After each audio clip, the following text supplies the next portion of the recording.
at the end of the hallway, I could see into the living room, and I could see our furniture and things like that.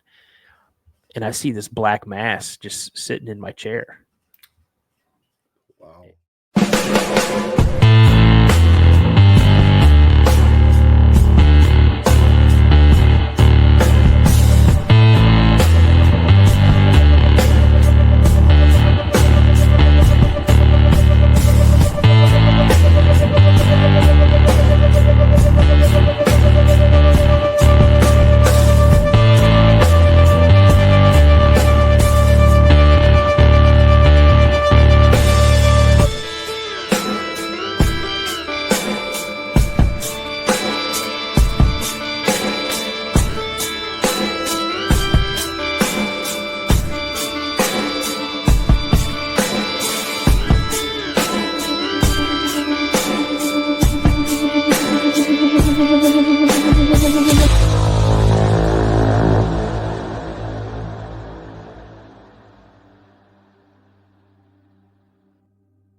Welcome back to the Jupiter podcast. I'm your host, Tom Franklin, and today we have on Daniel from the Cryptid podcast. I seen Daniel on the Magical Journey podcast with my good friend Daniel, and I was like, yeah, I'm gonna get a hold of him. He was so gracious to reach out and respond in kind and said, yeah, let's do this. So we're gonna get into. He's had some cryptid encounter. He runs a podcast, so this is going to be a lot of fun. If you find yourself coming back to the Jupiter podcast, please do me a favor, like, subscribe to the channel, click your bell notifications, write a comment. You know all the things you're supposed to do that everyone tells you. You can also download me in all your MP3 formats that you enjoy. You can also find all my links in the bottom, including merch, including you can find me on Rumble, you can find me iHeartRadio, all those good things. It's all over there, and every little bit helps. If you enjoy the show, just go ahead and leave a rating, leave a message, and let's go ahead and share the love, and let's expand the channel so more content like this gets out there. So with all that out of the way, that was a real quick one, guys. Let's welcome to the show, Daniel. Hey, Tom, what's going on, buddy? Well, it's got a bit of a headache. I'm a little under the weather. I think it's the change in the weather here. So the air conditioning is somewhere in between too hot and too cold, and it makes me stuffy. And it's been, but other than that, good. How about yourself? Hey, I can't complain. I get a wake up every morning, and thank God for allowing me to wake up and just to enjoy the day laid before me. So it's all out of my control, but I'm all about tying my wagon to that train and riding it out for the day and see what the day brings me. Well, that's a good way to start the day. I kind of wake up in the morning going, all right, I need my coffee. I got to usually scratch something, and then I have to brush my teeth. Oh, don't get me wrong. All that happens as well. I'm just thankful that I'm allowed to put my feet on the floor and take those first two, take those first steps. Cause I used to do Facebook Live every morning. Hey, you guys wake up, and I still kind of do it. Not as much as I used to, but one time I weighed, 425 pounds. No kidding. Yeah, I dropped 163 pounds. Walked about 8 to 10 miles every day. 2023, I ended with about 1,500 miles walked, and last year just about 1,000 miles walked. So yeah. Are you feeling better? Do you feel more invigorated? Oh yeah. Well, I got diagnosed with type 2 diabetes, and I wasn't going to let that control me and dictate what I did. So I just went on a tear, did a lot of virtual walks, virtual like 5Ks, 10Ks, things like that. So I did I don't know, probably about 100 of them throughout the year. Like on a treadmill or something like that? Or? Oh no, I'd get out and I walk, man. I did an 88-mile challenge. Did that in about 6 days. Wow. Yeah. So that's very, very cool, man. So I mean, you're still in between. You're on your way somewhere, right? Where are you planning on going to? Like in 180-ish? What are you planning? I mean, I like to eat down to about. I gained some of it back. I got down below 300. I'm just a little bit above 300 now, but still, I shed the 100 pounds. Long-term goal would be like 220, 225. But Hmm. you know, as I Yeah. get Well, older, man, I feel some aches and pains, and how um, old are you? I'm 53, man. Wow, you don't look 53. I always get that, man. You can't really see this gray, but yeah, it's there, man. That's all there. I got all that, dude. So Oh my yeah, girlfriend said she's going to get some of that dye. She's going to pick it out and brush it in my beard. And said, if you mess it up, I'm shaving it off. She yeah. goes, okay. Yeah. So, dude, I mean, I seen you on Daniel's podcast, Daniel Mhm. Cahoon, guys, Magical Journey. Go like and subscribe to his channel. Great guy, good friend of mine. And I just was intrigued by. I didn't listen to too much, maybe I don't know, 5 minutes or so, just to see. Now that I'm remembering, you jogged my memory in the green room Mhm. here. And tell us a little bit about yourself and where we can find you, dude. Well, I am the host of the Cryptid podcast, and I can be seen on YouTube, the Cryptid podcast, and on Spotify. Again, the Cryptid podcast. Yeah, that's pretty much about it for there. Okay. A little bit about me. Happily married, beautiful wife. My second marriage. The second time around is definitely the one I should have been with from the very beginning. Together, we have three beautiful kids. We have three beautiful grandkids. And yeah, I'm a prior military, Air Force veteran, security police, All right. with the Tennessee Department of Corrections for a couple of years before my ex-wife brought me up here. Been with the same company going on 26 years. And I started my podcast at the urging of my buddy Josh Smith, who is the host of Mysteries Unknown. We do a live podcast every Thursday, 8:30 Central Time. Um, yeah, every Thursday at 8:30 Central Time on his show, and we talk everything cryptid. We do missing 411s and what is the correlation between cryptids and the missing person. Um, we don't come out and say, "Hey, it's definitely Bigfoot or Dog Man that's making these people disappear." We just, we go over the case file. We, read off what we reported, what we see. Um, and then, we kinda give our opinion, but at no time do we ever say that Bigfoot, you know but in this genre, in this world, in this community, um, the world of probability is so high, you just don't know, so And it's fair enough. I think there's nothing wrong with not knowing. I think there's nothing wrong with like even being wrong. What's wrong with being wrong, especially when it comes to something of this nature? I mean, if you're running into these, cryptids in the woods. I mean, even the duck-billed platypus at one time was a cryptid. You yeah, know, so were, what are the bongos, the bongo apes or bongo chimpanzees, they're, like, 6 feet tall, they're nicknamed the lion killers, the, oh, lowland. the Yeah, bondo, yeah, yes, the bongos, yeah, those things, they're 6 feet tall, 220, and they're nicknamed the lion killers. They were a myth at one time. Um, right, right, so were the gorillas. The mountain gorillas yes. were also, thought to be a myth, and here they are, Gi- so Giant squid. I mean, it goes on and on and on. Like, mhm. and these accounts are so numerous, coming from so many different people, and there's a lot of things that line up. There's the two camps that that to me it's not important. To me, I just want to know whatever it is that people are experiencing. But there's so many things that are lining up with like like being like paced out of the woods. Like what happens is like they make themselves known somehow by either seeing them, throwing rocks, tree knocks, something of this nature, and then like you'll be like, oh, I'm good, and you just walk back to your car or whatever it is, and they'll actually like pace you out of the forest. Or Mhm. there's so the other things also mentioned too, the tree knocks and all that. These are some of the telltale signs that I've been hearing over on this side of the podcast. Don't worry about it. Actually, you know what? I'll take. I have to turn mine off too. That's, very unprofessional, man. I Don't do worry about it. apologize for that. Hey. It's the name of the game, man. If we ain't making mistakes, then what are we doing it for? Yeah. So, Exactly. what got you into cryptids? Was it like an encounter, or is it just something Yeah. you've always liked? It well, the Patterson Gimlin film, at a young age, I saw it, and again, when that happened in 1967, I wasn't even a thought, in my parents' head. Um, you know, 1972, I was born, so I want to say I probably saw it when I was maybe 10 years old. So, you know, um, I saw it, was just absolutely amazed by it. Thought that was the greatest thing in the world. And I remember seeing things on drawing my drawing a blank in my head.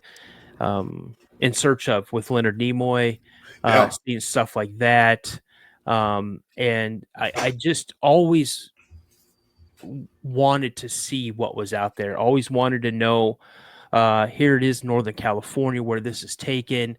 Um, I lived in Washington State at the time, and I'm like, well, maybe they're in Oregon, maybe on the outside chance they're up here in Washington State. Let's hope so.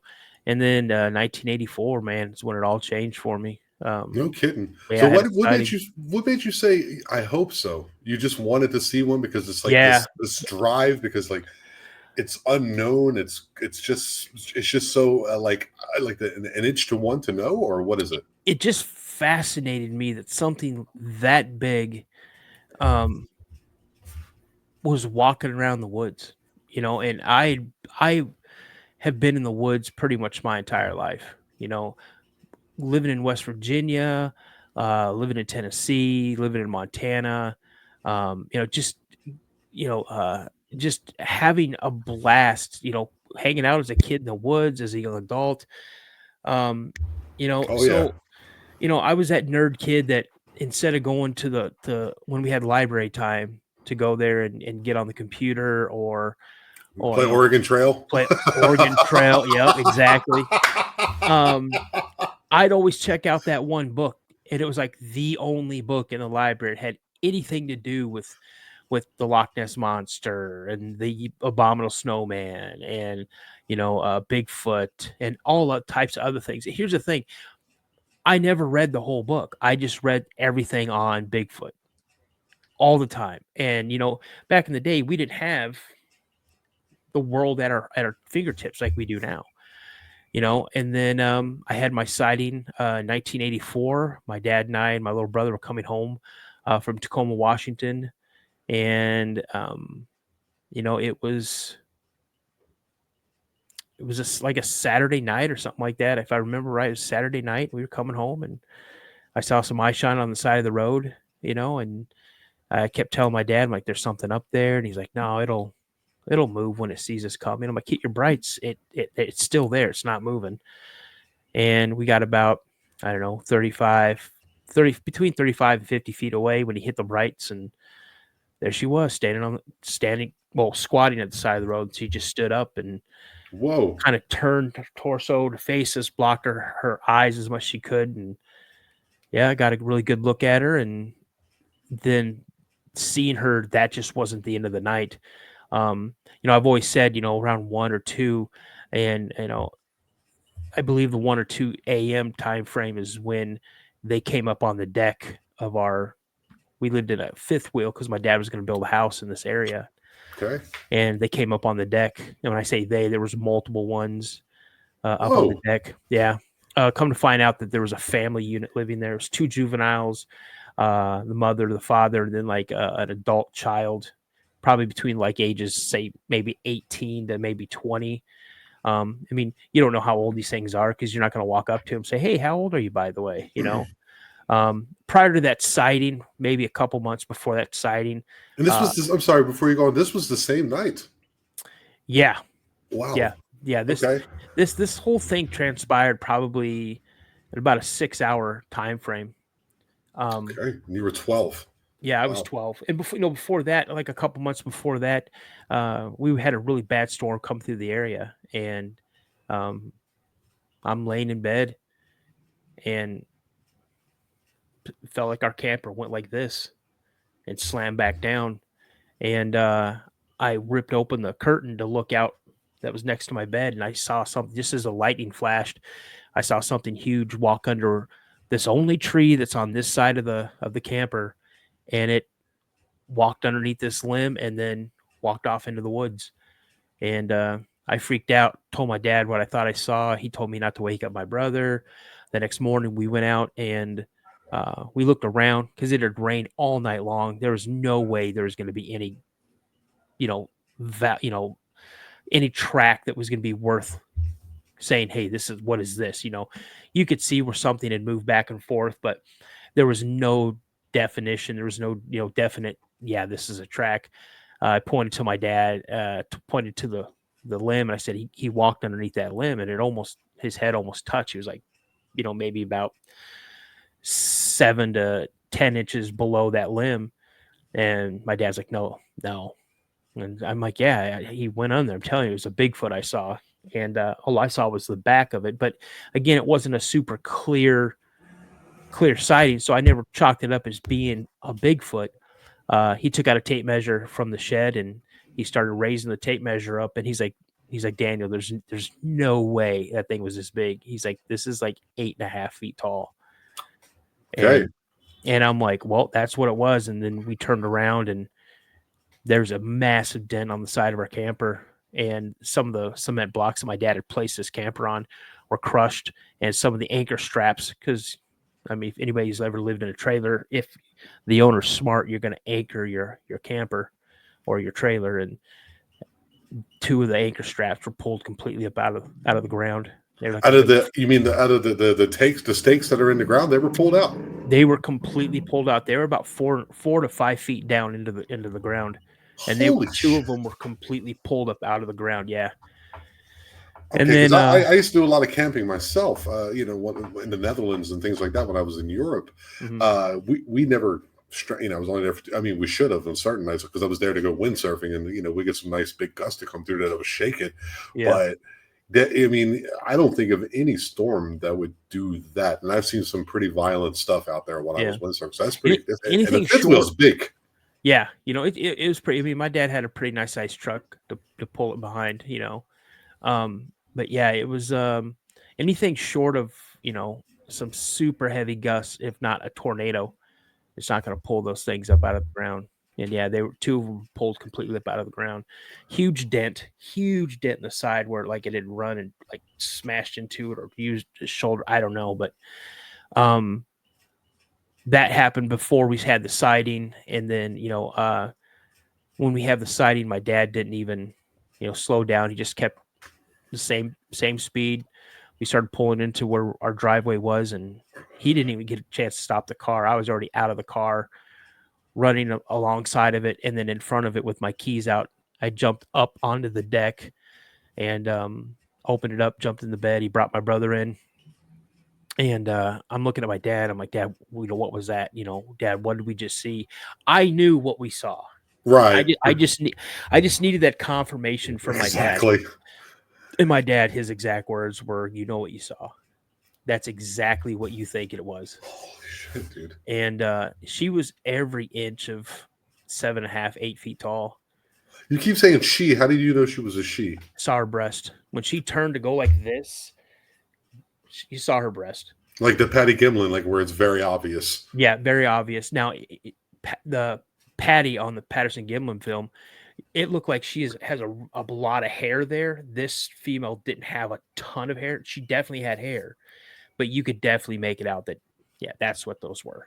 Wow. Um, and then she just like turned again at the waist, but then kind of did like a 180 and walked off the gravel road off into the woods. So this happened Um, around 8 o'clock at night. no, it's probably like I want to say between 11 and 12, probably when Uh that huh. happened, because it was where we lived. There was only one street light, and that was at the very, very beginning of the gravel road when it turned off of the paved road. So where we lived, there was no light at all unless we turned on our little porch light. Other than that, there was my dad didn't even have a pole out front with a light on it. You know, I mean, he had a pole out there with electrical hookups and stuff like that, but he didn't have. There was no light up there. He later did put one up there before we left the property, but um, so after he says that, he goes and he starts getting all this food, fruits, vegetables, things like that. My dad was a bird watcher. A lot of people, if anybody watches this who knew my dad, which it's a slim chance that they're going to watch this because a lot of those people don't run the same circles I do. You know, Yeah. um, um, my dad loved watching birds. He loved taking pictures of birds. And so when he had built this deck next to the fifth wheel. He put this tall pole, maybe 15 feet tall. It's a metal pole on one corner of the deck, and on top of that, he fastened a wooden platform at the top of it because he wanted to put a bird feeder up there. He's building and I'm talking a huge bird feeder he wanted to put up there. And where he would sit is as you walked in the door to the camper, right to your right hand side, there was like 4 little steps that went up to where there's like a little loft. That's where my brother and I slept. And you could sit on these steps, and there was a window right next to the door because the door opened outwards.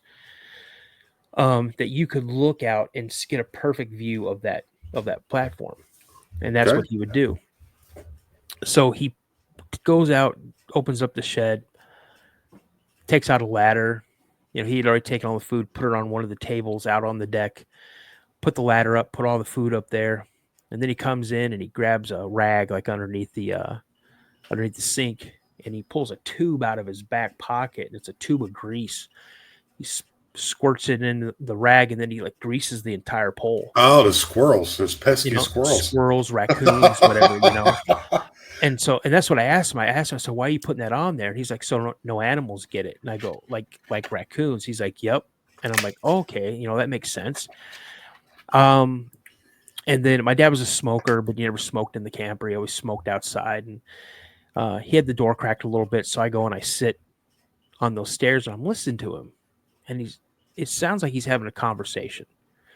Right. And I hear, and again, I cannot remember verbatim what he said. He said something to the effect like, hey, we saw you. We know you saw us. These are my boys. We just want to build a home here. We're not going to be disrespectful. If we've done anything to be disrespectful, we apologize. Please don't hurt my boys. Please don't scare my boys. We just want to live here in peace and whatever. And then I see him put the cigarette butt out in the can. I jump from the stairs onto his bed, which was like a queen sleeper. And that's where I'd been pretty much the entire time when I first came in, as I jumped right into his bed. It scared me, but deep down I was kind of excited because I was like, I know it. I knew it. They're here. I just saw one. I know it. But in the whole grand scheme of things, it terrified me because if you've never seen one, I could tell you all day long it was 8.5 feet tall and weighed, 500, 600 pounds, unless you've seen something that big, the scale of it's hard for your mind to comprehend.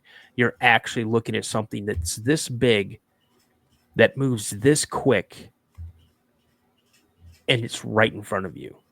But Right. it's not supposed to exist. Right. How It's not fast did supposed it to exist. move? What do you mean by move? When they got up and left? In 2 steps, she was into the woods. In 2 steps. And it's I guesstimate going back, because when we passed, she was probably about 10 feet. The front of the car is maybe 10 feet when she turned to walk off.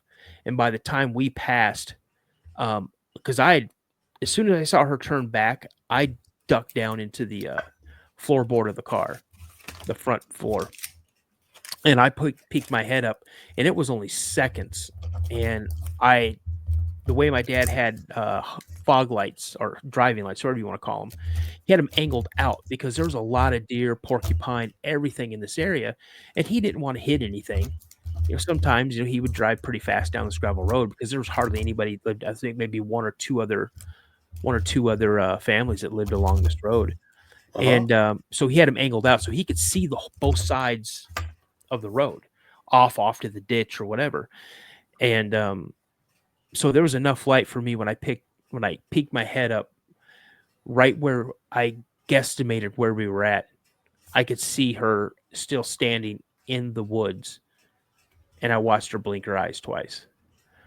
And then we drove past, and then that's when we turned it. We were about 150 to 200 meters from where we saw her to where our driveway started. From there, guesstimate from the road to the wood line, maybe 18 to 20 feet. And she was in there in seconds, like maybe 2 steps, 3 steps, maybe. Yeah, it was crazy. So um, my dad comes back in. I go, "Who are you talking to?" And he's like, "I was praying." And I go, "Well, I didn't hear you say amen." And he goes, "Oh, amen." And I'm still sitting on the bed. And he's like, you want to sleep with me, buddy?" I go, "Yeah, can I?" He's like, "Yeah, you can sleep. You can sleep with me." Now, my bed was on the side that faced the woods. My brother's bed was on the side that had the deck on it. Okay. I'm sleeping in my dad's bed and I've got my arm against the wall. Okay, which is on the side next to where the wood the tree line is, the woods where I saw Right, it kind right, of right. walk Okay. underneath. And this is where I'm coming up with because I've reheard myself tell the story, and I know that 1 or 2 o'clock is always prevalent in my mind. It's also prevalent in when I'm talking about it. This is the time when my eyes opened up. Now you've heard a deck or a boat deck or boat ramp or something when something heavy steps on wood, how that wood groans and pops and Yeah. cracks and makes Creeks. these Yeah. yeah makes all these noises. That's what I wake up. I hear that noise and it's loud, like something 5, 6, 700 pounds is stepping onto our deck. I look at my dad, and my dad's like this. He's wide awake, and he's going like Wow. this. About that time, I hear and feel something run alongside the wall of the side of the camper that I've got my arm pressed up against. You hear boom, boom, boom, boom, boom, boom, boom, like just fast running right by. You can feel it, something heavy, like an elephant running by, and you can hear the footfalls, and then we hear more of this groaning and popping and cracking of the wood and other things. Something else is stepping up on the deck, and now I'm losing it. I'm Right, sure I'm right. crying. My dad's doing everything he can to keep me calm. He's like this, like this, and then I hear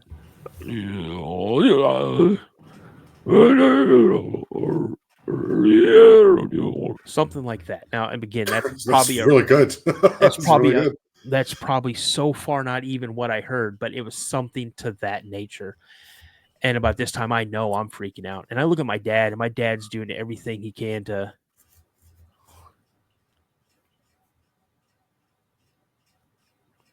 He's doing everything he can to kind of keep me calm.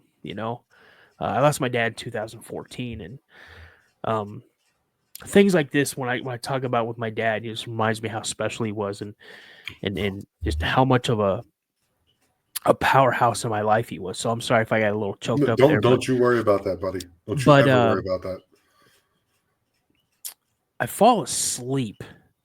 I know I've got my arm wrapped around my dad. My dad has this pew pew on his chest, Hmm. and I'm thinking now nothing is going to harm me. Now camper walls are about that thin. Oh yeah. The door's probably even thinner. I wake up because the blinds that were on the window on the door. Now the window on the door was kind of like a bathroom window, so you can't see out, but you can't see in, but light Okay. can come through. Hmm. So the blinds on there, the curtains on there were pulled apart a little bit. I don't know if my dad had maybe quietly gotten up to like open it up to see if he could see something through there. I don't know. Um, but the sun was shining, and that's what hit me in the face, and that's what woke me up.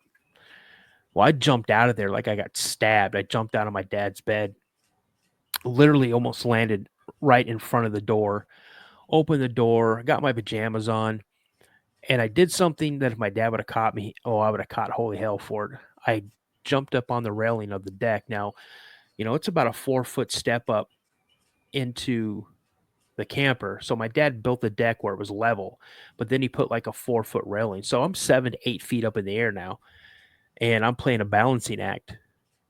And I look and I can see clear as day there's nothing up on that platform. It's all gone. So I jump off just as my dad's coming to the door, and he's like, "Were you up on there?" I go, and I just even answer. I said, "Dad, the food's all gone. Something grabbed the food. The food is all gone." And so I go over and I look, and at the pole you can see where something had grabbed it in different places. And I go, "Dad, something grabbed the pole." And he's like, "What?" And I go, "Oh my gosh, look here." And you could see where something taking its finger and from as high as up as it could reach, dragged its finger all the way down the pole and like wiped the grease off on the railing. Like, oh, I got something on my finger and wiped it off. Um After that, my dad's like, "Don't say nothing to your brother. Don't say anything to your brother." Like, okay. So I don't know, a couple months later, this was during the summer now, this time frame. Um, my dad came home from work. Me and my brother were just hanging out, doing what a 10-year-old and a 12-year-old do. We're out riding our go-kart. We're out Wow. playing around in the woods. We're jumping in and out of our tree house. One of my chores was to burn garbage, burn the trash. We had a big burn barrel, 55-gallon burn barrel that my dad had gotten, and he put like two 20-pound bags of sand at the bottom. He emptied the sand into the bottom of the barrel in case a gust of wind or something, or who knows what. They don't push the barrel over, right? And he comes home and I hear him, and he shuts the door, and I hear him, "Damn it, what the hell, And he comes up, he's like, "Daniel, you want to tell me what's going on?" I go, "No, I don't know what you're talking about." I go, "Dad, what are you talking about?" He's like, "The burn barrel." I go, "What about the burn barrel?" He goes, "Where is it?" I go, "What do you mean, where is it? I didn't burn any trash today. Who moved the burn barrel?" I go, at this time, I didn't even weigh 100 pounds. And I'm like, you think I can move that? That burn barrel weighs more than I do. You think I can move that burn barrel? He goes, "Well, you tell me where it's at." I go, "Dad, how am I supposed to know?" So we go out there. Me and my dad go out there. My brother's playing Atari, right? He's not listening to anything. Atari. Wow, Oh dude. yeah. So, This is great. This is it's like Stranger Things and Bigfoot together. It's okay. You're yeah. this is great. So I go out there and I'm like, "Where's the burn barrel?" He's like, "That's what I'm asking you." So I go looking around, and my dad goes this way, and I go, for whatever reason why, I go into the woods. And I go, "Dad, here it is." He's like, "What do you mean?" I go, "I found the burn barrel." And he goes, "Well, how did it get in there?" I said, "Dad, I don't know. Something threw it in here because it was dented up. Like something grabbed it and just chucked it into the woods. It was in there probably a good 10, 15 meters, maybe. I mean, just you had to go into the woods to find it." And I'm like, "Holy smokes." And my dad's like, "Whatever." So he helps me I help him get it up, and then we kind of turn it like this to get it going because we're not going to be able to pick it up. And yeah, and then my dad's like, "Well, what? Who could have done this?" I go, "I'll tell you who did this." And my brother goes, "Did what?" Because he comes walking around. He was like, "Did what?" I go, "Bobby, look what a Bigfoot did. It threw the burn Oh barrel my. and thing." And my dad slapped me upside the head. He's like, and Yeah. and my dad goes, "I told you not to say anything." And my brother goes, "Well, I don't think one of the little ones could have thrown that into the woods." Exactly. Oh, That's the exact look that I'm sure my dad and I gave my little brother. I go, "What do you mean the small ones?" He goes, "Oh yeah." He goes, "When we play music, when we have a cookout, we move the speakers out on the deck and you play music. They come up and they sit inside the woods and they watch us and they listen to the music." He goes, "I've thrown a couple of my baseballs out there and they haven't thrown them back to me. I don't even know where they're at." whoa. Yeah, he says, "Oh yeah," and he goes, "In our tree fort, I've seen one jump out of our tree fort."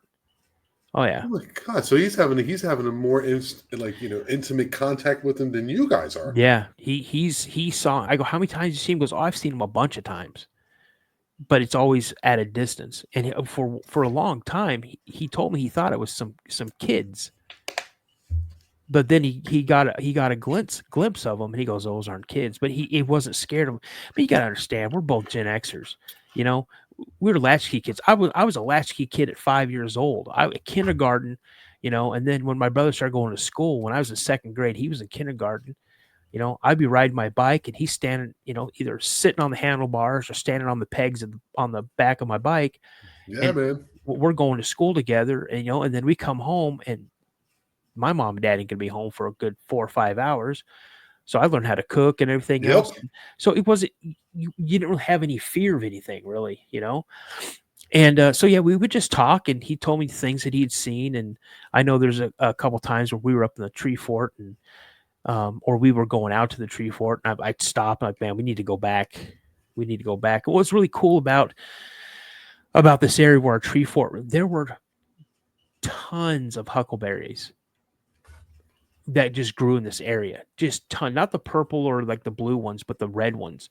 And we had salmonberry bushes, and there were blackberry bushes in there. I mean, just tons of just all these different kinds of berries. So it was a food source to them. Plus all the deer.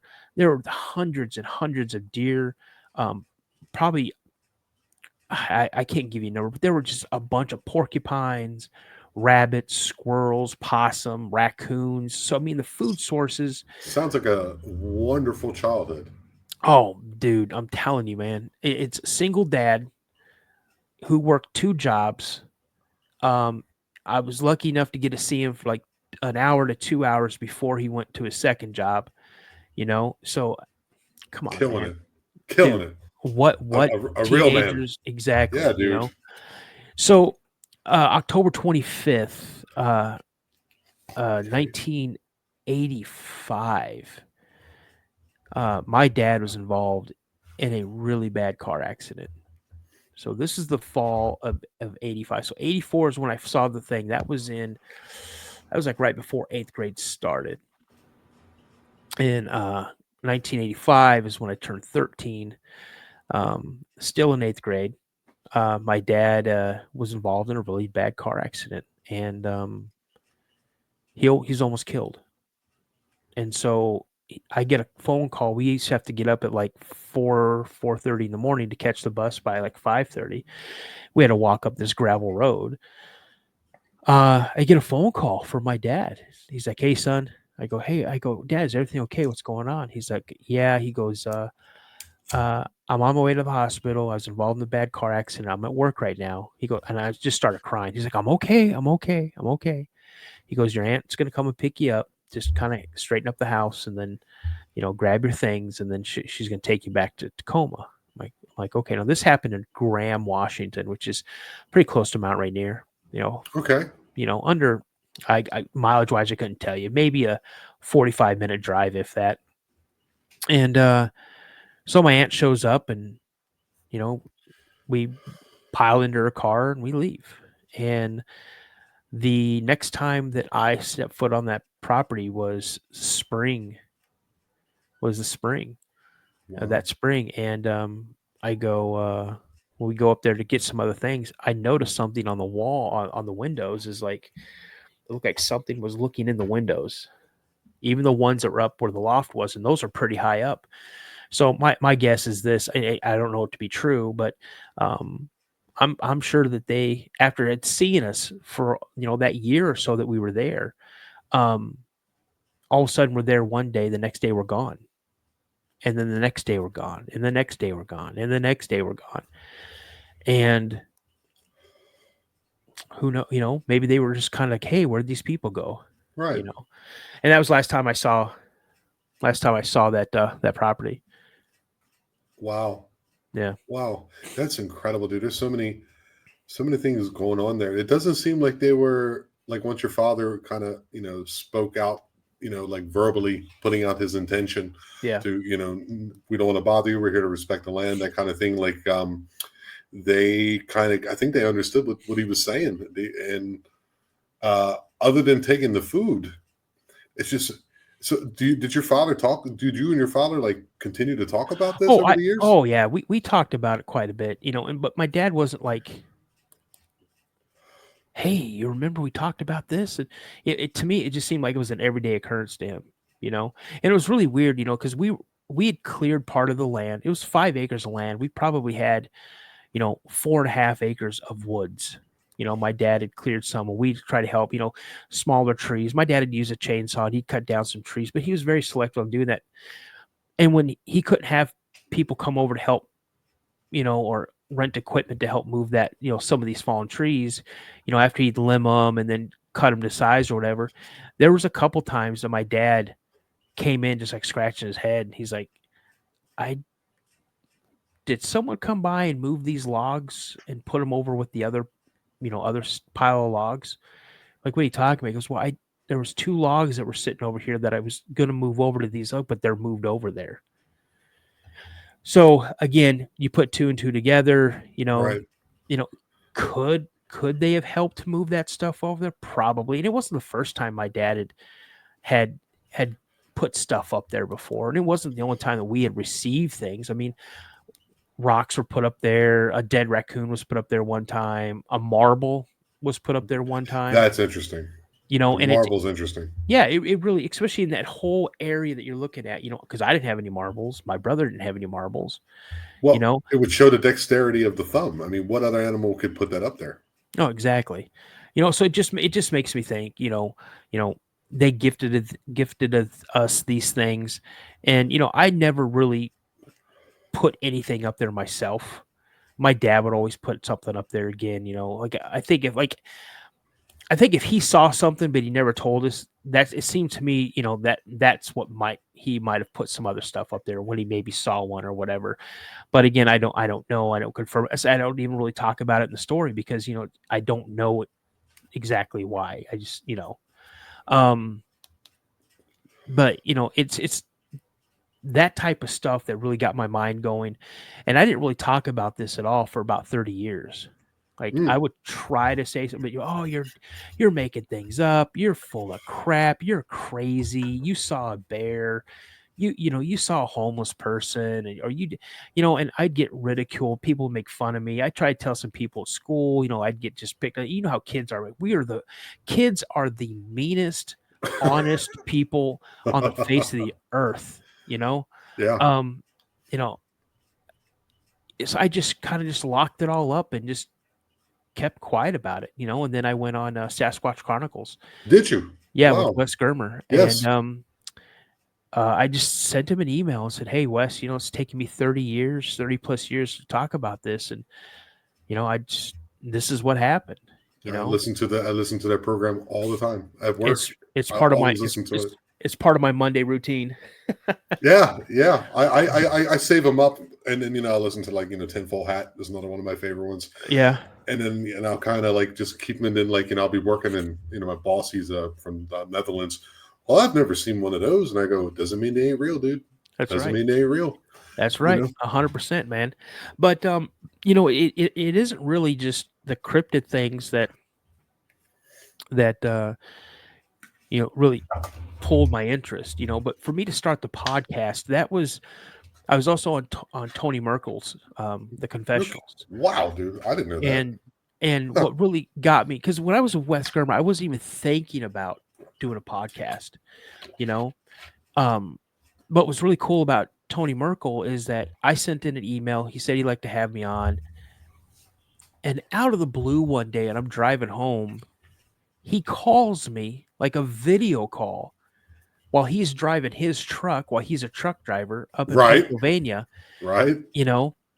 Um, and that just really struck a chord with me, like on how normal this guy is and how cool he is and how interested he is on hearing somebody's story. So I was on his store on his twice, and that interaction kind of put the idea in my head. Now what really pushed me to start my podcast was Josh Smith, the host of Mysteries Unknown. He had put a post on Facebook, "Hey, if you've had an encounter, um, if you've had an encounter, send me a message. I like to hear your encounter." And I sent him an encounter, and like a month later, he gets back to me. He's super busy, and he messaged me and was like, "Hey, would you like to be on my show?" I'm like, "Who are you and what show? What are you talking about?" And then he showed me the message. I'm like, "Oh yeah, cool, man." So I was on his show, and little did I know, you know, um, we became fast friends, and we're closer than friends. He's like my brother. No Um, kidding. That's cool, man. I lost my little brother in 2016. He was Oh 42 years wow, old. dude. He passed away. Yeah, heart attack.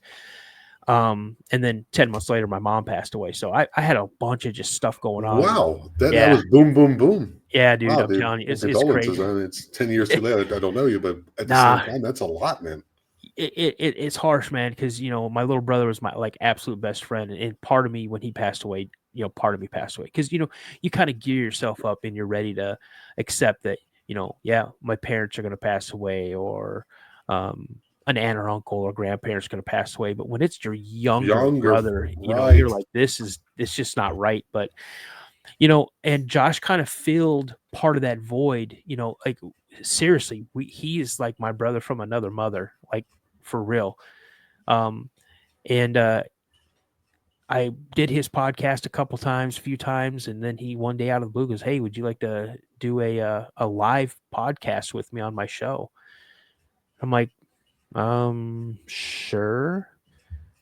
And then doing that, talking with him, he's like, "Hey, you really need to think about starting your own podcast." I'm like, "Nah, no one wants to listen to me talk all the time." And he's like, "Dude, you get a lot of good comments and reactions whenever you're on my show, and they love you when we do the lives." And I'm like, "Nah, I'm good, man." He's like, "Come on, just think about it." Well, one day I decided to do it, and the podcast that I started was the paranormal narrative, where Okay. I talked about all things paranormal, with the exception of like the occult and demonic possessions and black magic and witchcraft. And so that's just not something that I ever wanted to get into. So I started that podcast, and it was doing pretty good. And I just got a series of really, really disturbing emails, uh, to the point where they were threatening. And Whoa. I was like, okay, I'm done. And I just deleted everything. I deleted everything that had to do with the Cryptid podcast. Oh, the paranormal podcast. The paranormal narrative. Um, I mean, it's not that I won't talk about my paranormal experiences, not at all. I don't have a problem talking about them. Um, but I just felt that I opened up a door that did not need to be opened up, and so I closed that door. And then October, like mid October, like October, I don't know, second week of October maybe, I started the Cryptid podcast, Of which and year? 2024. Okay. And So recently. Okay. yeah, just this past October. I didn't post anything until like November, like early November, maybe like the first 10 days of November. I posted my very first video. And then got monetized in January, like second week, third Whoa. week in January. Yeah.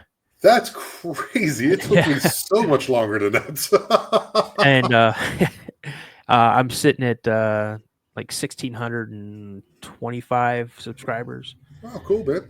Um, I grind, bro. I grind. This is the first week uh since probably January where I have only one interview that I'm going to be conducting. Um, yeah, so I know the struggle, dude. I know the struggle. I mean, there's well, times where I've had 6 out of the 7 days where I gotta, kind of fill, or people are asking me, or I'm on an. I know the feeling, dude. It can be overwhelming sometimes, but I imagine what you enjoy about it is hearing other people's encounters and absolutely. people. And doing this, Yeah, the conversation point, but at yeah, the same time, it's kind of cathartic, and at the same time, you're probably, maybe, hopefully, which I think is a big part of it, helping somebody else come forward. absolutely. Right. It's funny because I mean, I can look at my schedule here right now, and last week I did 7 interviews, um, and 2 podcasts, and then the week before that I did 6 interviews. So I'm doing. I mean, I purposely didn't really do anything. I have stuff already booked out, to be released, probably the first week of April, because I'm going to be on vacation at the end of the month. But I just don't want to disappoint anybody. So it's the grind, it's the hustle doing it. And you're right. The thing that I get out of the most is I get to interact with people, I get to hear their stories, and I get to talk with people. One thing that Josh and I always do is we let them know that Mysteries Unknown and the Cryptid Podcast are safe places for people to come and share their encounters. Um, if they I've had people that have emailed me. Matter of fact, I have 2 emails today, are from people that don't want to be on the show, but want me to know their story. And Right. they say, if they pretty much know certain terms. They're like, if you feel this is a show worthy story, by all means, please tell my story. But I don't feel comfortable coming on film, on camera. I'm like, yeah, it's not a problem. And so I'm like the gatekeeper to their stories. And I have people Right. always say, hey, I've seen Hat Man, or I've seen this and I've seen that. Oh yeah. I I've don't seen want Hat Man. to. I had one standing up in my living room one night. I They're heard a pretty weird. noise. I got up. Me being prior military, security police, Hmm? uh, prior firearms instructor. So Okay. Well, you can I'm former U.S. Army, so I'm with you, man. so you can imagine. Like it's it's right here. It's It's always with me. yeah. And so I get up and I start clearing my house. With my tack light Right. and everything. I was There like, you I'm go. I'm ready to go. And as I was coming down the hallway, at the end of the hallway, I could see into the living room and I could see our furniture and things like that. And I see this black mass just sitting in my chair. Wow. And I'm like, I start saying the Lord's Prayer. And I'm like, I rebuke you in the name of Jesus Christ. You're not welcome in my home. You're not welcome to be around anybody I associate with. I rebuke you. I rebuke you. I rebuke you. I banish you out of my house. And the thing stood up. And he had this hat on, man. It's really weird Yeah, yeah. looking. And I'm like, holy crap, get out of my house now. You're not welcome here. And again, I started saying Lord's Prayer, and he just like took a step towards me and was gone. Oh yeah. Mine's a little bit different. I remember seeing mine too. It crossed in front of a door frame, and it Yeah. had that I didn't even know it was a thing until I started to show. Like I thought, Yeah. yeah, I've seen a shadow figure, and then I explained it to somebody. They're like, oh yeah, you've seen Hat Man. I'm like, who the Yeah. hell is Hat Man? Yeah. So yeah, dude, they're those things are real, man. I don't know what the hell they are, but they're Me real. neither. I mean, here's the thing, I've seen my little brother in my house since he's passed away. Okay. Which is welcoming. You know, it seems like whenever I need him the most, he's there. You know, Yeah, um, buddy. when we had COVID, we were working from home. Yeah. We had to sit here and you know, I remember coming back from spring break with my kids, and it was spring break of 2020, and we were coming home from Oregon, and one of the first places that had a reported case of COVID was Hillsboro, Oregon, and that's where we were at. And so as we were leaving, coming back home, it seemed like, you know, we drove through Oregon. Oregon closed. We got up into Eastern Washington and then into Montana.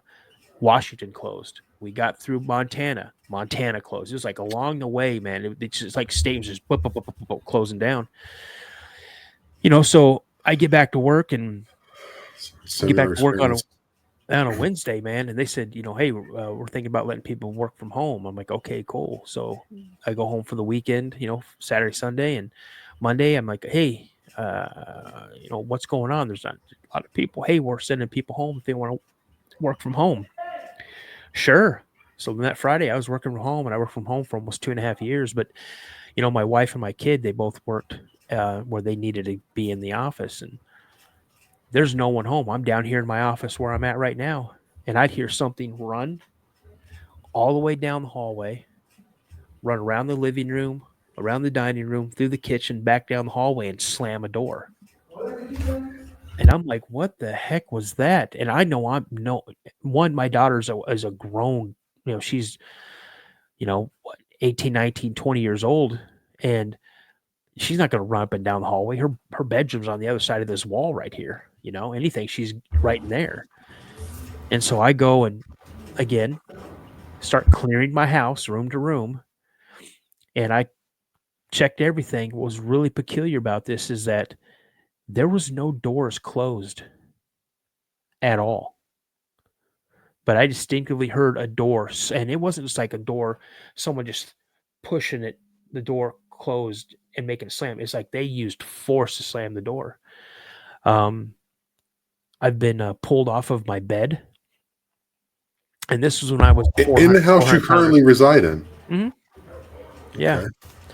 Uh, when I was 400 pounds, something Okay. grabbed my around my left ankle and yoked me up off my bed with such force that it actually turned me over, and I landed on my face, my chest, my stomach. Uh, and Wow. my wife's like, "Connor, are you okay?" Because it woke her up, and I just reached up and grabbed the pillow and pulled the pillow down on the floor. I said, "Yeah, I fell out of bed." Right. So, Um, good man. we have You're a an good oscillator. man. You're a good man, dude. You I know, don't know if I could do no, that. and again, again, I prayed. I'd walk around the house with my Bible and pray and just tell her, any negative out is in this house. You need to leave. You're not welcome. I've even asked my little brother, hey man, I've seen you here before. I said, come back and just make sure nothing messes with your family here. Don't allow anything bad coming here. And I just, my brother studied theology because he was bored. He studied languages because he was bored. Super intelligent guy, Yeah, I was gonna say a smart dude. Yeah. you know, 6'3", 6'2", 6'3", about 320, 340, just a big mountain of a man. And I just, I said, I trust you more than anybody other than God, with my Mhm. family. Just be here and protect them, And since I did that, it's like nothing's really happened. No, nothing big, nothing like negative. Our oscillating fan in my room, it sits right next to my bed. You got to push down that little knob or pull up Right. that little knob Right. and to get it to start or stop oscillating. Well, mine's always just stationary, it just blows onto the bed. One night I hear that click, and next thing you know, my fan starts oscillating. Yeah. That means you I've have to push it. I think one of the Yeah, two. Yeah. I've seen my bedroom door slowly open up and then slowly close. I had my covers pulled completely off of me off the bed, Is, pulled right off. is there any like backstory to your residence? No clue. I know it was my wife. My wife bought this place in 2012. We didn't meet until 2014, and I moved here in 2015. But the house was built in 1983. So, Did these paranormal experiences, or that these happenings? I mean, I've had a few myself. I think you've had quite a bit more. Did they start after the Bigfoot sighting or before? way after, way after. No, no. Are you talking about paranormal sightings with myself? Just paranormal sightings in Oh, general I on had your in your purview. I had paranormal sightings before my Bigfoot sighting. Okay, what's your blood type, if I can ask? I am A positive, A positive. Okay, so that doesn't ring a bell. It's because or am I, normally or am I there's the A, negative. or am I negative? I don't know. I'm one of the two. I'm A something. Let me take a look here. Well, go ahead and take a look, man. This is See, quite the you're not the first person that's asked me that. Let's see right, here. right. What is that on your phone? Your blood Yeah, type? yeah, I'm A negative. There it is. Yeah, I'm A negative. There it is. See, I don't know what that means. The Pam. This is for my wonderful moderator, the best moderator in the world, Pam. She's awesome. You'll get if you know Daniel, you'll probably know Pam, and you should probably also go to my buddy's Jim show. He's a very devout Christian as well, and he really enjoys talking about. He's at CE5, all kind of interesting Mhm. stuff, and we did a show all about the Rh negative blood types and that connection with paranormal and cryptid encounters, and it seems to happen more to people who have that. Is there any French in your bloodline? Not that I know of. What's your last name? Hamilton, Scottish. Hamilton. Very, very I Scottish. know my dad was his blood type was AB negative, Okay, that's a weird one too. and That's I even also rarer. I know a buddy of mine called him Steamboat.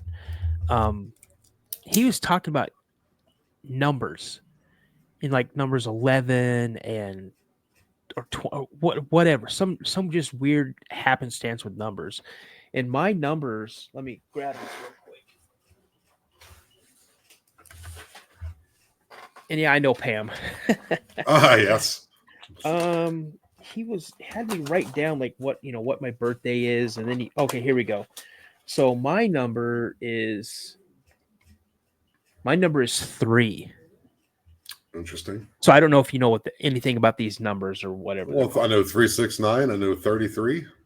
I'm not Yeah, a like big 3, numerology guy, but 11. Yeah, so like it's just really, really weird. He had me looking at that stuff, and he's like, "Oh yeah, you're such and such," and I'm like, "Okay, I have no clue what that means, but I all mean, do right." you know anybody in your immediate family? Like, what did your dad ever talk about these? Your mother? Did your brother? Or is it just like just particular you? Oh no, no, no, no, no, no.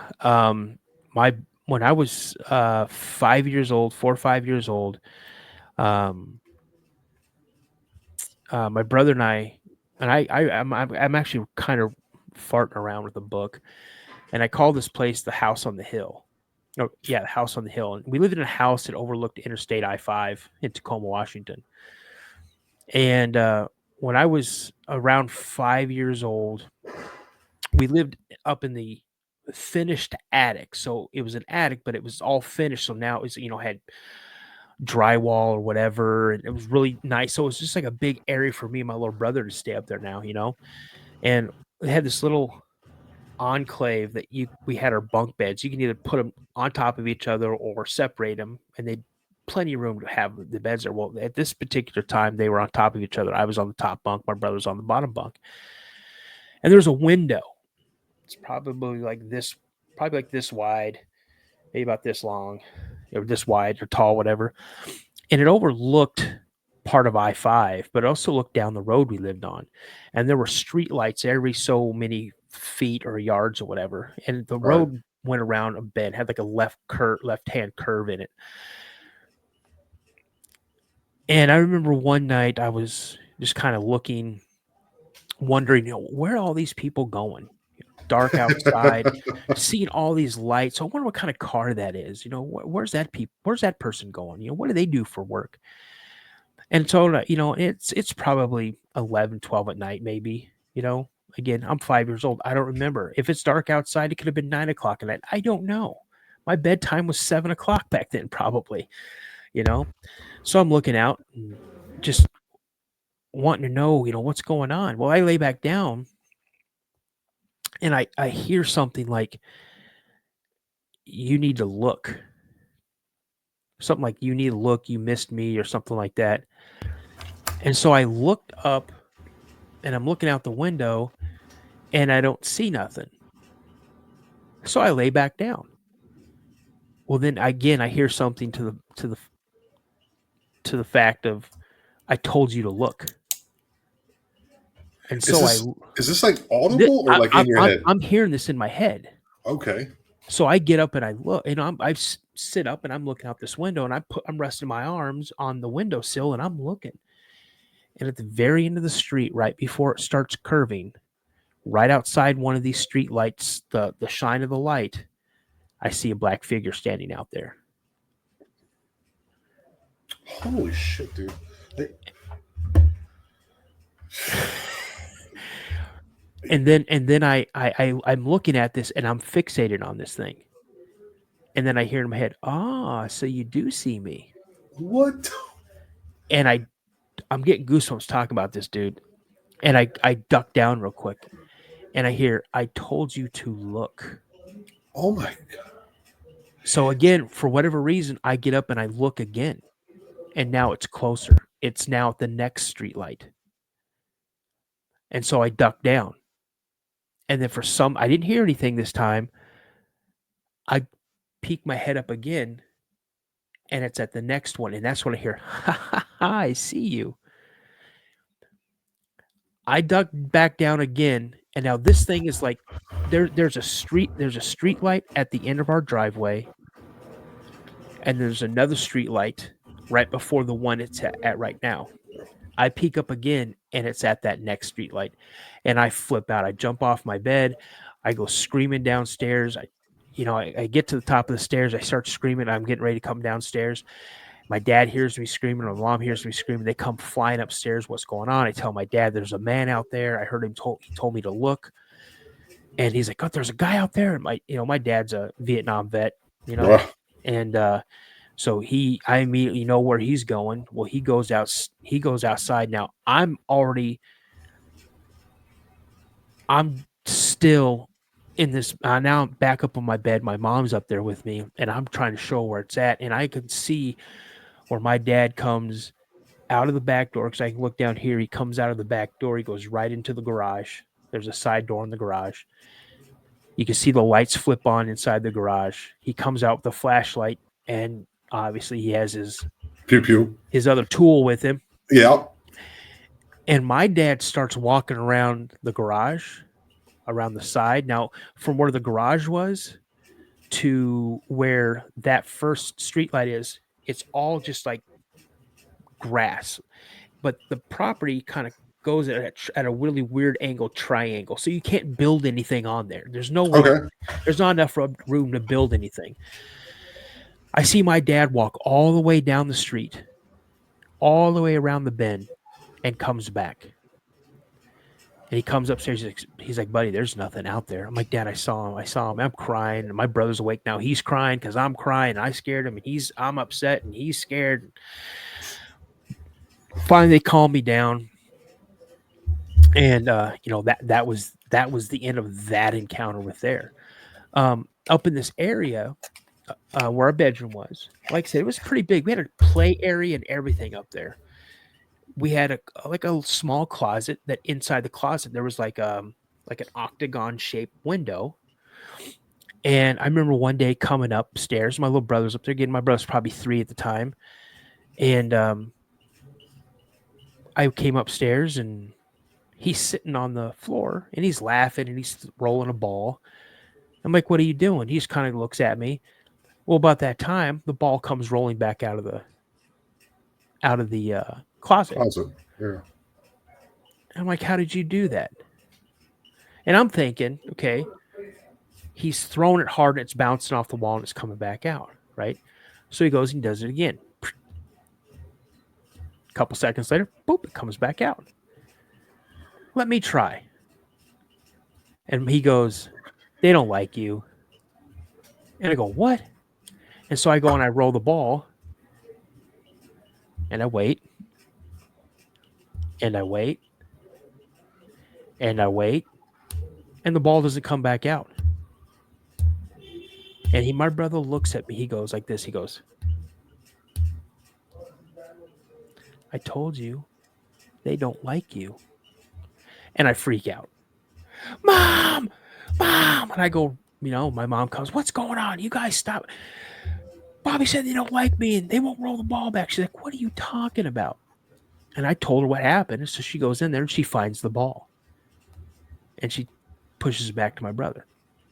My mom goes downstairs and he looks at me. He goes, tattletale. And that was it. That's more than it, dude. Your buddy Josh is absolutely correct in his assessment of you having to do a podcast. You're extremely, I mean, not that the stories are what, they're fascinating, but the way you tell them, I've done, I don't know, maybe 200 shows, I guess, with everything all together, with comedy podcasts and everything. You're really good at this.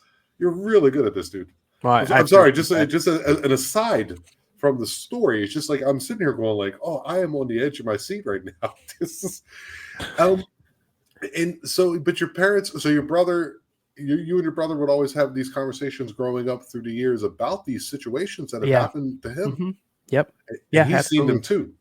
Oh yeah. My brother, and again, I don't really like to share some of his encounters. What about the ones have you had ones that you've done together that were together? Oh, yeah. Well, okay, so we had this big steamer trunk, and this is the same house on the hill. We had this big steamer trunk. Is it for like making bows or something? Like you would put like all your clothes and stuff in a steamer trunk. Okay. Like like if you're gonna go overseas back in the day, and people had these great big giant trunks that they would put like their clothes in or valuables in.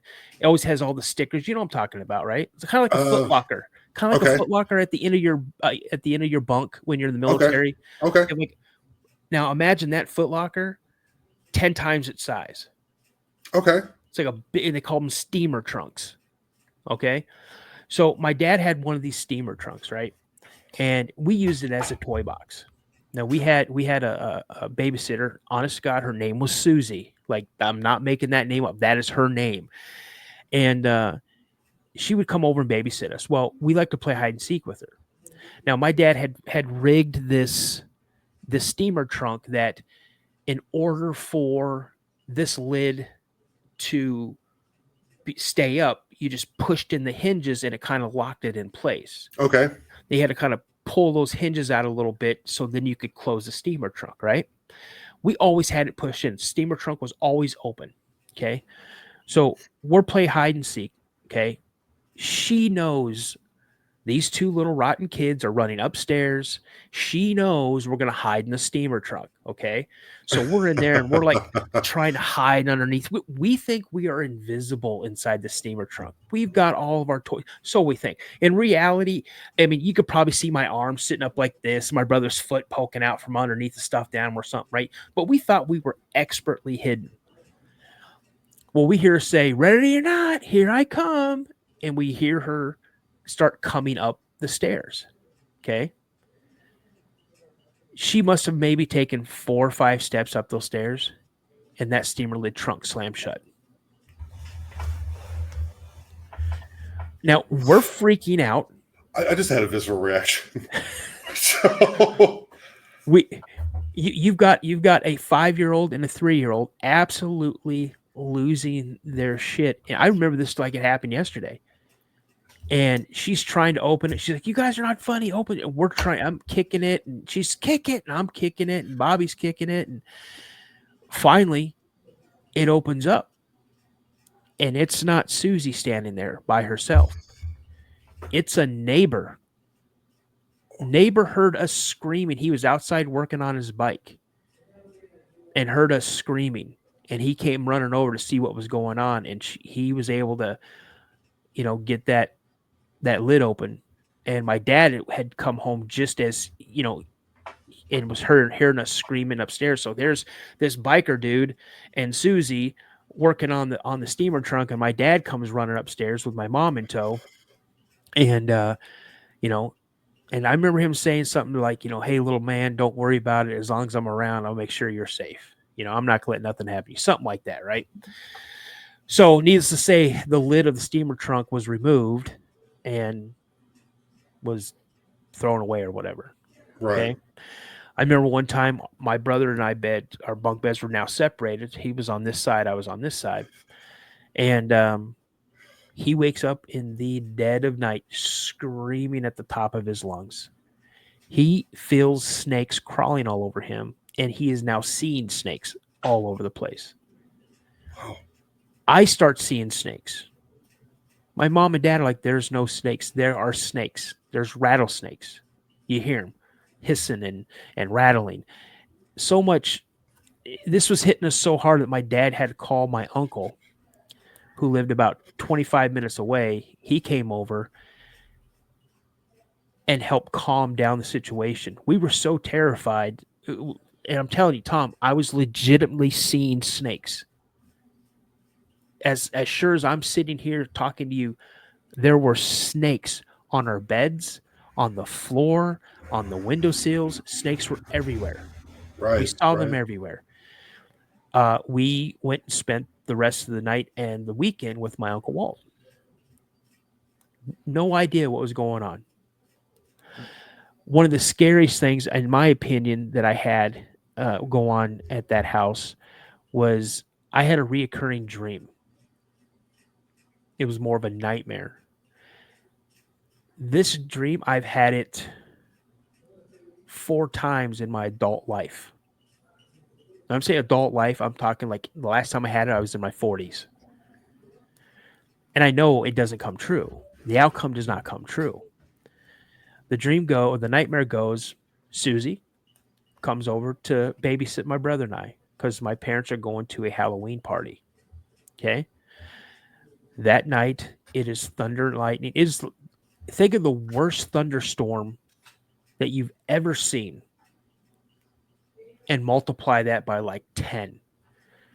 Lightning so bright, thunder hits so hard, your house shakes. Okay. Rain coming down like literally in just sheets. It's hitting the window so hard you think it's going to break the glass. My mom goes, "Oh, you parked behind me." And I still remember my mom was dressed up as a witch. My dad was dressed up as a vampire. Okay. Okay. Susie pulls in behind my mom. They're taking my mom's car. My mom goes, "Oh, you parked behind me." She's like, "Oh, I'll go move it." And my mom goes, "No, no, I'll move it. I'll move it." She goes out, puts the car in, the key in the car, puts it in reverse. She backs up. Also, the car explodes, flips upside down. I see my mom reaching out of the window. The car's upside down on top of her. She's reaching out. She's screaming, and I'm watching my mom die. Okay. The same biker guy comes over and he just stands at the car and he looks at me and he starts pointing and laughing at me. What the Okay.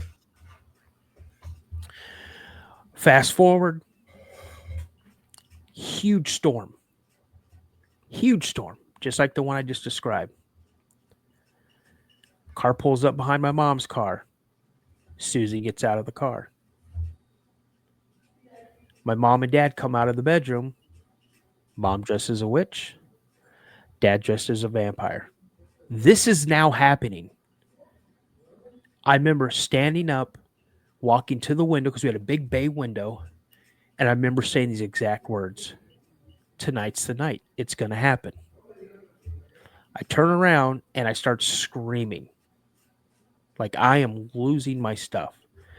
Needless to say, my mom and dad did not go to a Halloween party that night. Since that night, when I was 5 years old, I had that dream multiple times into adulthood. Wow. What do you attribute this to? No clue. Absolutely no clue at all. What did you know about this? Did you know anything about that particular residence? It's too Mm-mm. okay. Is this the same residence with the shadow figure outside saying "Look out the window"? Yeah. Yep. That's the And house on the hill. right, so this is a book you need to write. Okay, um, dude. And the Steve guy. The dream happened after the trunk incident or the steamer trunk, whatever it's called, incident. It happened before. That is so weird. How Hmm. premonitional! It's like a lot of premonition. Hmm. Premonitional, is that a word? Premonition. Premonitional. Yeah. That's there's a lot to chew on in this episode, dude. Like in are you and you're still having things happen around you to this day? Yep. Hmm. But again, it's not anything aggressive like it has been. It's not. Now I've had some encounters that are amazing. Um, Moved from Washington State because I had a bad stepmother. Moved to Florida. Lived with my mom and my stepdad. They were both over the road truckers. They drove refrigeration trucks, so sides of beef and produce. They were living in Lakeland, Florida, because they opened up a satellite office for a company they work for. It's out of Grand Junction, Colorado. So I moved to Florida with my mom and my stepdad, my first stepdad, my mom's third husband, and as a kid, I want to say it was like the summer before second grade, and I could not give you to save my life how many acres of land it was, but it was big. They had a giant garage there. They'd always have at least 4 or 5 trailers for truckers to come and back up under and then take out, and they'd bring new one back and whatever. Right. So there's a lot of land. On this land was a pond. Okay. And I just happenstance came across this pond. And I was out walking our little toy poodle named Charlie, little black dog. Always thought he was the size of a Great Dane, but in actuality, he's maybe weighed 6 pounds to tops. Hmm. And so as I go walking over to this area and I see this pond, I'm like, oh, this is cool. And this pond was, I don't know, maybe the size of an Olympic swimming pool, maybe. Okay. and I see turtles, I see frogs, and then something catches my eye, and it's a big old catfish. Catfish come up, they gulp air, and they go back down. And I'm like, oh yeah, I'm going to do some fishing, right? I'm fishing. So I go and I get Charlie, and we run back to the house, and I asked my stepdad, does he have a fishing pole? He's like, oh yeah, it's in the. So I get it, and where are you going? There, I found a pond. I'm going to fish in it. He's like, okay, be careful of alligators. Okay, Right. okay.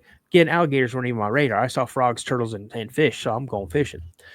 Charlie's my shadow. Everywhere I went, that dog was at. Everywhere. I go to the bathroom, he's sitting inside by the door, waiting for me to get done. Slept with me everywhere. Okay. So get down there, I cast out my line, and I'm fishing, I'm fishing, I'm fishing. He's kind of sniffing around. He's staying close to me. Nothing. Try to catch some frogs, nothing. Try to catch some turtles, nothing. Go back to fishing. And when I look up, I see this little girl standing across the pond. And I'm like, hey, hey, how you doing? And I get up to like go walk over to her. She turns around, she goes up this little bank and then takes off through this grass and then off into this uh, orange grove. I'm like, oh, that's weird. So, I didn't think nothing of it. So I go and get my reel back and go back to the house. Every single day during the summer before second grade, I was fishing every single day. And every single day, I'd see this little girl. Finally, it got to the point where I was actually talking to her and she was talking to me. But it was never like, it was just really short answers. Hey, where do you live? Oh, I live over there. Oh, okay. And then, I remember her saying things like, oh, you talk funny because, I moved from Washington State, Right. Hmm. and all this type of stuff. And what my name was, and her name was Annie, and blonde hair, blue eyes. She wore a sundress, and I like your dog and all this type of stuff. And it was like where we would sit next to each other and a wild fish, and she would ask questions, and we would just talk. But if she sat on my right side, my dog was always on my left side. If she sat on my left side, my dog was always on the right side, right? Well, school started. And I remember one day this older gentleman came in, knocked on the door, and he's like, "Hi, my name's so and so, and I own the orchard over here, the orange grove. And if you'd like to have some fresh oranges, by all means, help yourself. Sorry, I haven't been over sooner to welcome you to the neighborhood or welcome you to the area." Sure. Um, so I hear him talking, and I hear him say Orange Grove. So I go walking out, and I go, "Hey."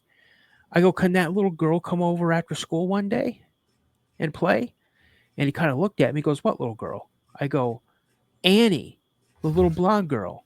And he goes, oh. He's like, oh, she's gone home. I'm like, oh, okay. So I figured she was there visiting her grandpa, and she went back home. Didn't think anything of it. School came and went. You know, uh, Issues with my stepdad. Um, so I moved back to Washington State with my mom. I mean, with my dad. Fast forward to my freshman year of high school. Okay. Part of the year I was in Washington State. Something happened with another step parent. So I moved back to Washington or Tennessee. I moved to Tennessee to live with my mom. Now, my mom had already been in the Navy and had already met her future fourth husband. And we go and we're going through some pictures. I don't know about you, but back in the day, man, that was one of my favorite things to do with my mom was just sit back and go through all these old pictures of Right. people. This is your aunt, and this is your yes, Yep, man. Yeah. exactly. Well, we come across this picture of Charlie, and he's got this white sand all on him, and he's carrying this stick that is way too big for him, and he's trying to carry it. Think, like I said, remember he thought he was a Great Dane. Right. And I go, Mom, I said, this was taken out at the property in Lakeland, right? She's like, yeah. I go, that's down by the pond. I said, you remember that little girl named Annie? I said, I wonder what happened to her. I said, she's probably about my age or maybe a year older. And my mom goes, son, she goes, what? I go, yeah, I wonder what she's doing. She goes, honey, I don't know how to tell you this, but she goes, Annie died. And I go, oh, that sucks. I go, how? She's like, you're not understanding what I'm saying. I go, yeah, she died. I understand how. She goes, son, after you met her grandfather while you were at school, Like a couple weeks later, her grandpa, her mom, and dad came to the door. I go, okay, your point's what? And she goes, Annie died. She drowned in that pond a year before we moved in. Tom, all summer long, practically every single day, I had a conversation with this little girl. Did you ever touch her? No, never. No. We Okay. never got close enough to touch. Never. It was always like this much room, a foot, 2 feet between us. Not that, but again, bro, I'm in second It's grade. just one. My brain just said that. Yeah. But, Okay. it's second grade, it's just two kids, just having conversations and laughing and what do you do with that, man? I don't know, man. I don't know what you do with that. This is you've had so many experiences, like so like when people come on your show, speaking, coming from a place of, with such encounters, such stories, such vivid memories, such things that have happened to you, it probably lends, like, not credence, but like it lends itself to being like easier for you to understand the people who come on your show. Yeah. But here's the funny thing though. I can remember these things Yeah. like they just happened. But there are other things in my life I can't recall. Like I have no recollection. Oh, you remember when you said this and this and this and you did that? I go, I have no idea what you're talking about. Oh, remember when you saw so and so? I have no clue. Or like my daughter says, Dad, remember that, Bubba? I go, that never happened. She's like, yes, it did, Dad. I go, no, it did not. And then she'll bring a picture up. I'm like, see, remember this? I go, no, I don't remember that. Like for real. Yeah. And I mean, I've had a UFO encounter. I had that when I was my junior year of high school, so 1988, 1989. Okay.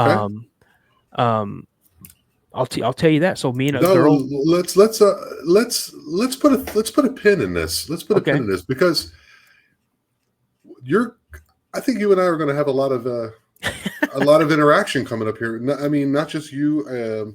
I have some stories too. I have poltergeist. I have a cat hat man. Maybe one day, I could come on and help you out, or, you can come on a live, for example. That would be cool. So get the people get to meet you. I think you're a very interesting cat. You're I'm just a very normal interesting. dude. I'm just a normal guy, man. Well, go ahead and switch roles and places, and then I just told you everything you're telling me, and then You've lived an interesting life, but the thing is, man, is like I said, I haven't had an ordinary life. My life was absolutely turned upside down and rearranged when I was like 5 or 6 years old when my parents got divorced. You know, I grew up I grew up with step parents and step siblings. I grew up sitting in the back seat while I watched my step parents and my step siblings get preferential treatment over me. I'm the one that took and got disciplined for things I didn't do, but yet because I'm the oldest, I always took the heat for all the younger siblings that I had. I right. had stepmoms who didn't like me, so they would take out their frustration on me, Okay. both verbally, mentally, and physically. And it's not just stepmothers, it's also stepfathers. You know, Right. I've been through a ton, and again, I'm not saying, this to try to get any type of pity or anything No, like that you, from you don't come anybody. off like that at all, buddy. It's when people my wife says I'm a master bullshitter. And I tell my wife 97% what I'm telling you is 100% true. 2% is probably elaborated a little bit to give the story that I'm telling you that's a true story a little more juice. And then 1% may be absolute and total bullshit. Well, it's also you're trying to recall things from the 70s. Yeah. That's hard to do. That's hard to do. I remember trying to tell my story, and like I can't remember. Like the more often I tell it, the more it starts clicking into position. Yep. I realized I Absolutely. did 2 shows last week, and I was like, oh wow, that's why I was standing up, because I got touched, and you know what I mean. Like, It, so it, things it's come back. it's like your memory is a game of Tetris, and you're trying to get everything to fit just right. And that's the kind of way I look at it. But when I say I live an extraordinary life, man, I mean, I've lived on two continents. I was stationed overseas. I've seen things bro, I've had some terrifying moments when I was in the military. Where were you stationed at? I was stationed in Germany, Norwich Air Base, Germany. It's a German Air Force base. Where in Germany? Norwich, like 60 clicks from Bonn. Okay. You know where Cologne is? Yes. Yeah, I used to party in Cologne all the time, dude. Yeah, I lived in Mannheim, Germany for 20 years. Yeah, I know Mannheim. Absolutely, I know Mannheim. That's like a military prison or military jail in Mannheim. It used to be. It's not anymore. They kind of moved everything out of there, but that's where I was stationed. Then I lived there for 20 years. So You yeah, know? I've been around the world. Now I'm here in Mexico. So I mean, I think Yeah. everyone has their story to tell, but like these encounters, these stories. Now, stories always sounds like you're kind of undermining what you're saying, but you have definitely lived a fascinating life, dude. That's for sure. And That's here's for the thing, sure. dude. Honest to gosh, if I could go and redo everything again, I would, with the exception of certain things happening in my life. Honest to gosh. Dude, when I was at station at F.E. Warren Air Force Base in Cheyenne, Wyoming, there's 45 minutes of my life I don't know what happened. Okay. Put a pin in that one too. I am definitely interested in lost time and Doppelganger? you've seen a double yourself. Not mine, my roommate. Okay. So we're gonna put this on a cliffhanger, dude. Mm-hmm. I truly appreciate it so much that you came on today, and I think I'm getting there's a bit of luck in what I do.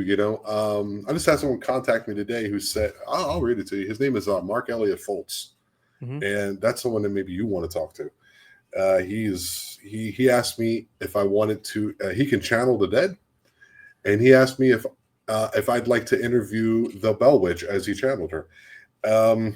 Things like that. And he wrote this to me today, and it does fit, but I don't know where it fits.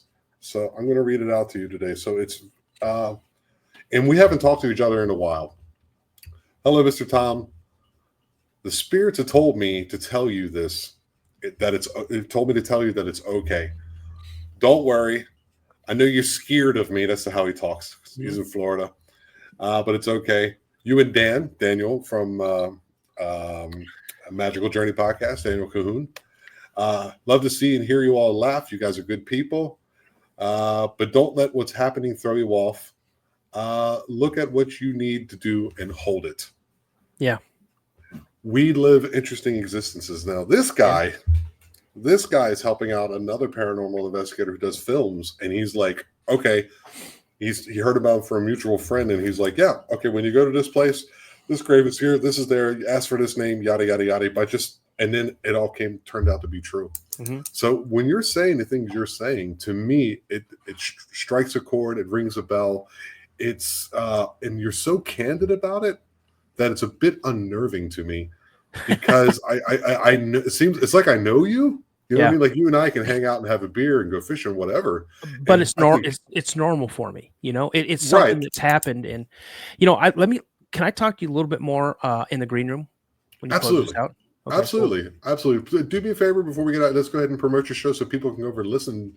Sure. To your show. I think it's going to be on my bucket list for sure, my friend. Well, I appreciate that. Again, you guys, it's the Cryptid podcast. It's on YouTube and Spotify. I can be reached if you want to tell me something. The Cryptid Podcast 72 at gmail.com.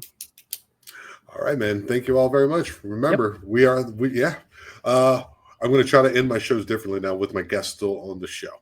So go ahead and like and subscribe to the channel. Go over and like and subscribe to Daniel's channel, and let me know what you guys think. Remember, we are the eye, we are aware, and I love you all.